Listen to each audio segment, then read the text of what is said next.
বন্ধুত্ব কোনো ধর্ম মানে না। জনপ্রিয় কন্টেন্ট ক্রিয়েটর শান্ত ভাইয়ের ভিডিওটা দেখলে বুঝতে পারবেন।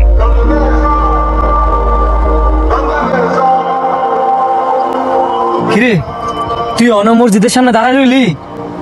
হ্যাঁ দাঁড়ায় রয়েছি। তুই আমার বন্ধু না কেরে? আমি হিন্দু দীক্ষা তখন মসজিদের সামনে দাঁড়ানো কি নিষেধ নাকি? না না, নিষেধ দেবো কে লিগা? তুই যদি ফাঁক থাকস তাহলে তো মসজিদের ভিতরে যাইতে পারবি। বন্ধু আমি না একটা জিনিস লক্ষ্য করলাম, তখন মুসলমান ধর্মের মধ্যে আর আমাকে হিন্দু ধর্মের মধ্যে একটা পার্থক্য আছে। আর ওটা পার্থক্য তো থাকবোই, তগ ধর্ম আলাদা আমগো ধর্ম আলাদা। তুই বুঝোস নাই আমি কোন পার্থক্যের কথা কইছি? এই যে তখন মসজিদের মধ্যে ধনী গরিব ছোট বড় সবাই একসাথে নামাজ পড়ে। আমরা সবাই একসাথে নামাজ পড়ি, তোরা হিন্দুরা তো সবাই একসাথে পূজা দেস না, আমগো মন্দিরের মধ্যে গেলে বড় লোকরা আগে পূজা দেয় আর গরিবরা পরে।